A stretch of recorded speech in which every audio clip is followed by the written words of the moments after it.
Thank you for joining us for this episode of That's Solo Life, the podcast for PR pros and marketers who work for themselves. People like me, I am Michelle Kane of Voice Matters, and I am here as ever with my wonderful co-host, Karen Swim of Solo PR Pro. How are you, Karen? I'm doing great, Michelle. How are you? I'm doing well. Yeah, I can't Good. complain. Can't Yeah, we are complain. plowing right through November. Oh, you know Yeah. it. It is hard to believe, but here we are. I keep seeing, all of the holiday promotions coming up, and I'm thinking, I think this is more than other years, especially. I don't know why, but I keep thinking, oh, already? Okay, I'll join you eventually. Relax. Well, I went for a walk on my neighborhood this morning with my sweet, darling baby Belle, and people already have Christmas decorations up. And I have to tell you, in past years, I've been like, bah humbug, like it's too early. But there's only 2 months left in the year. And Right. and so I thought, yay, it's coming because Joy is coming. joy is coming. No. It's not been a bad year, but I think for all of us, it's been a year. Oh, And yeah. the last part of it in particular, hearing from different people, and you and I, our own experiences, Yeah. it's just like life threw everything at us. Like, Oh, yeah. okay, catch this ball and catch that one. It's been work, it's been personal, it's been health, it's been friends, it's been everything. And so if we're celebrating Christmas, that means we're about to ring in a new year. We get to say goodbye, and every year, in the recent years, we keep saying we're like bye-bye, and we put our great expectations on the new year. But Yeah. that's something we can talk about in the coming weeks. But today we're going to talk about the true cost of our technology, both Yeah. in time and cost. I mean, you onboard a new client, or maybe you have an existing client who suddenly has these shiny new tools that they start using, and they loop you in. And next thing you know, you have yet another subscription to a service, which, sidebar, of course, always work that into your pricing. But sometimes, I mean, if you're midstream with somebody, you can't exactly do the record scratch and go, whoa, hold on. I'm going to raise my rates, But so we're going to talk about the toll that takes on you, of course, financially, but also, what's the word I'm looking for? Not psychically, but psychologically. That's the word I'm looking for. Yes. Yeah. Absolutely. And I love that. And I will say with inflation and rising prices, because technology has been the one place where I've noticed price increases the most in my life. I'm not bothered by food prices or any of the other things that people are referencing, gas prices. Some people are saying that their utility costs have gone up. I really haven't noticed an increase that's, so onerous in those areas for me personally. But when it comes to technology, I've definitely noticed, and I'm not okay with it. And it's really making me make some hard choices about letting go of some things, because I cannot absorb everyone's price hikes. And the price hikes are pretty hefty. Right. So it's really an interesting time in technology, because they have this playbook right now where they improve your services. They start, to notify you of all these improvements and, all these great features, and look at this. And then they, it's like try to dazzle you with what they've done. And then they hit you with, we've recently upgraded all of our services. And by the way, your prices are going up 30%. And this has been from cable to cellular networks to all of the tools that we use. And as this is not just solo PR pros that are feeling this heat. We're all feeling this heat. But for solos, it does force you to either have partnerships or to, streamline the tools that you use and find other ways to get things done, to rethink your day-to-day processes, because we cannot pay for all of these things. It's impossible. No, we can't. And it's often interesting. I've even noticed it with one of the stock photo subscription services that I use. I have to really search to go for the way that I like to buy my credits. they redesign their page, they do all these things. And I'm like, you too. Yeah. I try to take a lot of just generic nature and pictures so that I have those in my back pocket. Good idea. And I think we can all do that. We're all going to have to get creative in the way that we have our workarounds. And we really are going to have to prioritize, what do I need to pay for to do my work? And what is a nice to have, but I really don't need that anymore. And then there may be things, like stock photos, that might be something, if you're not using it on a daily basis, that we may just have to start modifying our agreements and having clients pay for their own photos or deliver their own photos and take ourselves out of that equation. That's a great point you make, and that could fall under an umbrella item of, these are services that are billable back to you. Absolutely. I mean, we have those now. Right. We typically won't pay for things like wire distribution. Right. There are a lot of things that we carve out and say, here are your services, and these are the things that could be billable. And of course, you have these discussions with your clients before you incur an additional billable charge. But I think that we are going to have to get a little more assertive about the things that are part of our price structure, because there's no way that we can include all of these things. I agree. Yeah. And it's important what you say. It all comes back to, as we say again and again, the communication. It just becomes a conversation when it comes up, and, hopefully you can handle the financial aspect that way. But what really fascinated me was the psychological impact of all of this, right? How it takes up space in your brain. That is, I worked with a company called Rescue Time a few years ago. Shout out to Robbie McDonald, one of the best executives ever. We're still friends.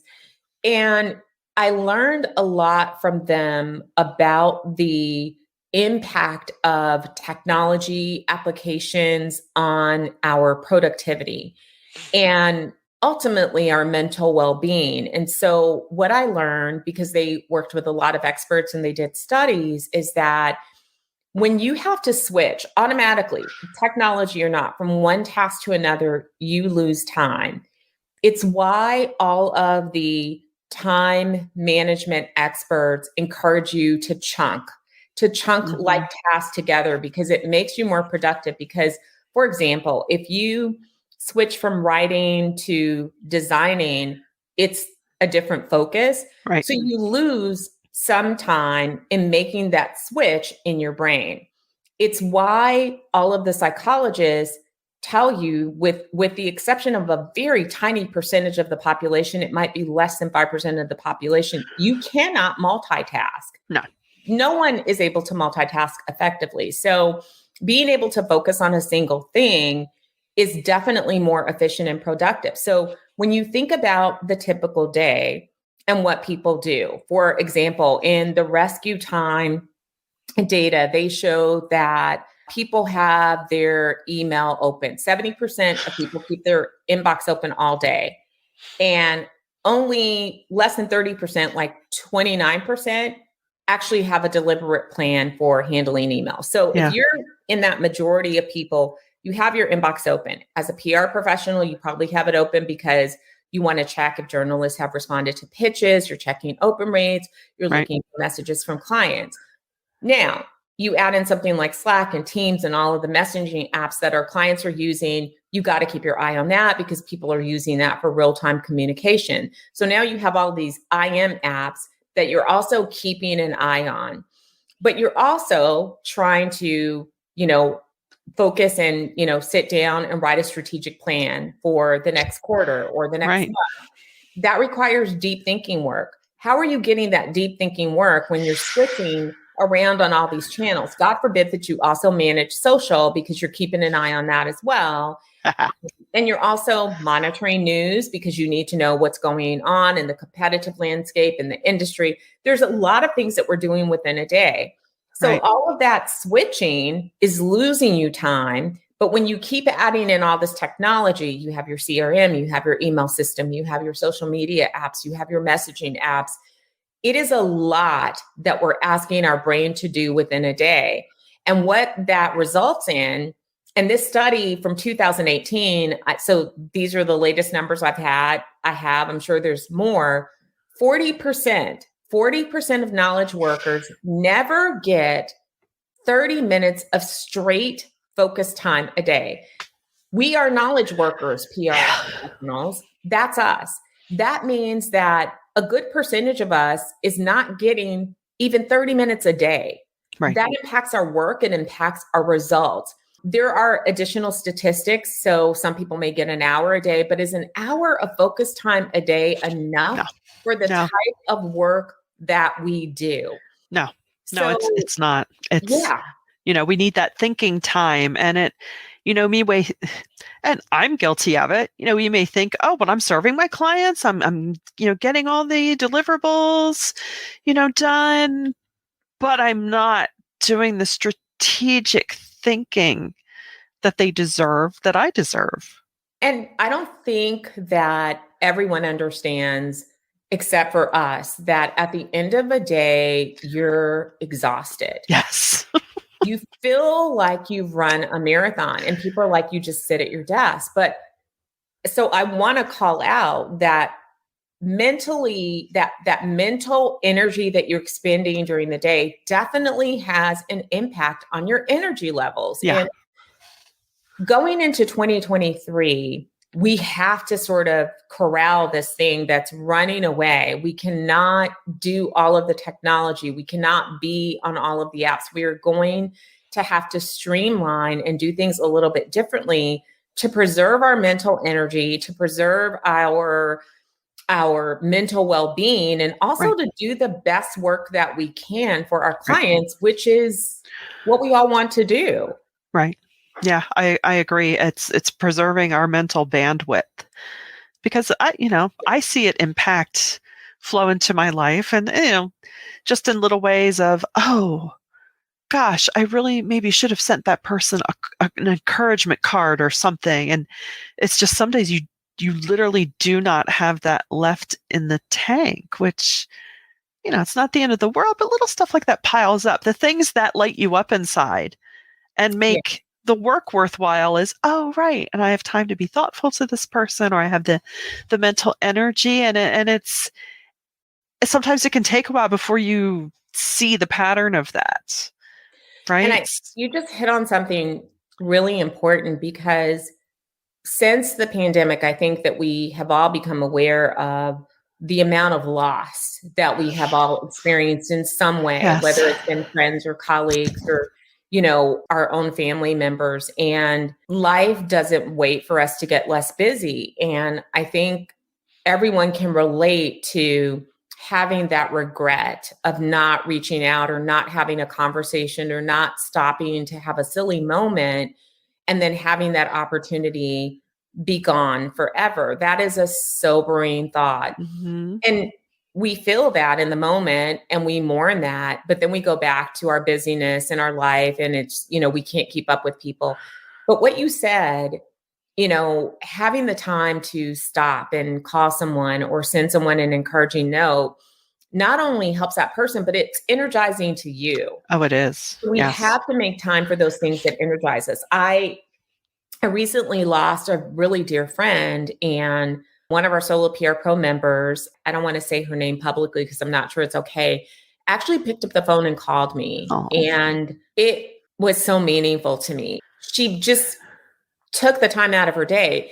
And I don't always do that. I might send a text, but I want to, but I'm just like everybody else. Sometimes you just are, sometimes I don't even know that things are going on because I'm not looking up because I feel like I don't have time. Yeah. And I think it's something for us to remember, because many of us literally work solo in an office all day. And while part of me is glad I don't have to do the "how was your weekend" small talk, but I think that has its place in your mental health. Yes. To take those breaks to chat about something, maybe chat about something silly for 10 minutes, or gain someone's perspective even on how they decide what to have for lunch. I mean, it can be something that doesn't mean a thing, or like our fellow solo pro did with you, do something meaningful. I think it's so easy for us, and I could just be speaking for myself, to slip into okay, I'm going to do this, I'm going to do that. Okay, these are the things I want to meet today. And all right, well, I have to walk the dogs, and oh yeah, do a little bit of dinner prep, whatever. But these are the things I must do. And do you? Yeah. Because over time, you may then wonder, why am I so drained? Oh, right. I didn't have a giggle today. I think that's probably the one thing I miss the most. And I know well, no, I can't say that. I would say both of my most meaningful stops in being an employee, we had plenty of giggles. Yeah. And that was more important than I think we even realized or valued at the time. I agree. So, And we actually have some solutions for some of these things. yes. So we've said this before in different ways, but one way so here's something that you can do to combat the technological bloat. Mm-hmm. Take some time before the end of the year and look at what's necessary and what's nice to have, and eliminate the nice to have stuff so that you can focus. You can focus your finances and you can focus your mental energy. Yeah. Have your own tech stack. So decide on, this is my tech stack. If your tech stack is a particular CRM system plus, whatever you use to share and collaborate on files, and maybe, your media monitoring system and, your messaging system. And your messaging system may be, what? I need everything in email. Have your tech stack as a company. Share that tech stack as part of your onboarding with clients and just don't veer from it. Say, here's the tech stack that we use. These are the tools that we use across clients so that we are the most efficient, because if we're having to check too many different messaging systems or do these other things, let clients know right up front. Here's what we do. Here's our tech stack. I always, in my onboarding agreements and then in my welcome packet, I let people know the hours that we're available, what we use for messaging, how they can get a hold of us when it's urgent, and then even how often we check email. So if you set your own parameters, we have got to stop bending to do everything that a client wants us to do. Otherwise, you will find yourself on every single app that's out there because your clients are going to use different platforms. So decide on your tech stack. That's one way to, again, cut down your expenses and preserve your time, and then get really good about talking to clients about your company's policies and what you use and do. This is really important because realize that you're a company and they're a company. They're a company that doesn't add stuff just because you want them to. They have their tech stack and you have your tech stack. So you just need to communicate that so that you all find that place where you all meet. And again, if you don't do messaging apps, I've pushed back on people in the past, like, yeah, we don't do that. Right. It's okay. Yeah. They will find a way to communicate with you, but you have to be open and honest about that, and just stand firm on the reasons why. Hey, listen, the reason that we don't do that is because we have a range of clients who all use different things, and we can't possibly monitor and be on all of these different applications and still remain efficient. Right. So we figured out a way to get the job done that works for all of our clients so that we spend our time on what we need to do, and that's getting you results. Yeah. And by doing that, you are, like you said, you're further establishing, because whether it's in our heads or we've come up against this, in real time with someone, it establishes you as a company. Just because you may be one person or a smaller micro agency doesn't mean you are any less a company. I always give people this pep talk. I'm like, I sign the same corporate tax return that you do. So we may not be the same, but we are in the eyes. Absolutely. And this is part of growing into your role as the owner of a company, the founder of a business, CEO. You have to establish your own procedures and policies, and you have to stick by them. And that's going to make your life a lot easier. I would also say a second way that you could save time and money is by spending money to have help. It's so hard for solos to make that first leap. It really Mhm. is. We hold on to stuff. We will, sit there and we will slug our way through a technical issue that we're not really expert enough to deal with for 4 hours. We can lose an entire day to tech issues rather than tagging in with the local tech Mhm. support person and having them do it. We will do all of these things. We will, put together all of the reports and spend all of this time and tools. And it's not really important to our job to be experts of the tools. No. Our job is to be experts of the strategy and to Yeah. give the counsel. But the task, some of that stuff can be outsourced to other people. So Yeah. I would say stop being afraid of spending money because it's going to free up more time. And when you have more bandwidth, you will find that your revenue will grow because now you're able to really think about what you're doing. That's one of the biggest things that I found from spending money is that I get my mind back. I'm not over here trying to do the stuff that I could have an admin do. And I'm thinking. And then when I'm thinking, I have ideas and I'm able to implement those ideas and I'm able to think about growth and I'm able to think about the business and how it's running and make changes. And when I'm doing all the things, I can't do any of that. And I'm going And to tell you, I am still guilty of this sometimes. So I have to like whip my own self into shape sometimes. And sometimes I'm shorthanded and I don't have somebody to do the things and I have to do the things. And that takes away from me doing the bigger things. So yeah, completely. And I know we've talked about this, and I'm right there with you. Not so much about things that I know that I have no clue about, but if anyone needs any help in that direction, think of it as a networking or marketing tool for yourself. If you need some IT help, suddenly they'll learn that you're a company and that you have a business that maybe they can use. If that helps you get over that mental hump, to not stare at your yeah, computer screen for 4 hours thinking, no, no, no, I know at one point I knew how to do this. Come on, we can figure it out. yeah. I there is a business owner that I interviewed for a client case study, and I loved her very methodical process. So when she sits down and maps out client work, she reserves a certain amount of hours for her to do very specific things for the client that are her favorite things to do. It's the things that she enjoys. I So love for the that. work that she really loves, so she'll plug in like 30 hours for me. And these are the things that I'm going to do. And then the rest of it goes to her team.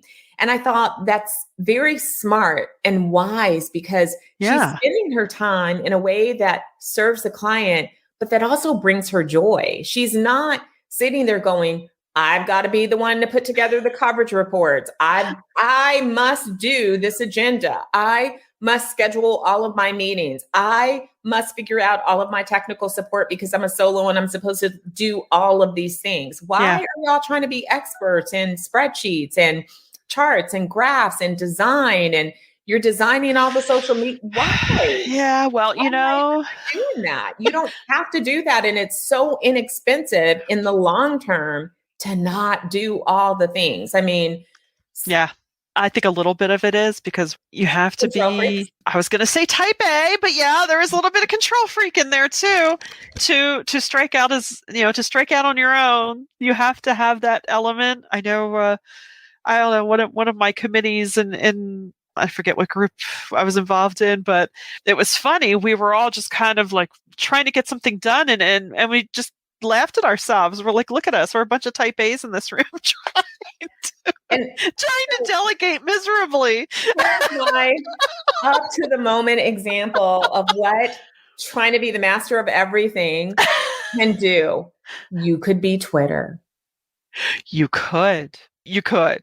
You could. Yeah. That is the That's dark side of you think you know better than everybody else in the room and you are a control freak. So now you're going to take control and you're running yeah. the dang on company all by yourself Yeah.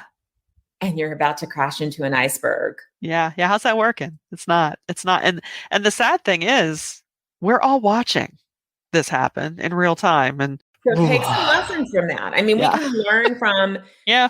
we are, if you want to look at startup companies and, in the tech arena, startup companies and founders, at some point, the founder really does have to divorce themselves from all of the tasks, or Yeah. the business will not survive. And so we've I got to start thinking a little bit differently. Even if you choose that, you know what, I really do want to be a solo agency, there is nothing wrong with that.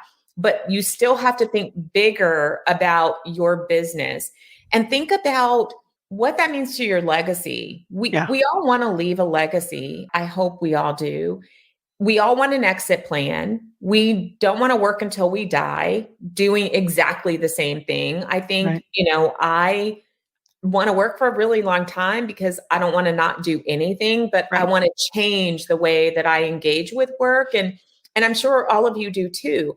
How are you setting yourself up? So if you feel like I don't need to make those decisions because it's just me, you do, because you need to care for yourself as well. And you need to think beyond today. And thinking beyond today means taking care of your business and allowing your business to run without you having to participate 100% in all of the things. Right. Because that's a surefire way to not set up something that can stand without you.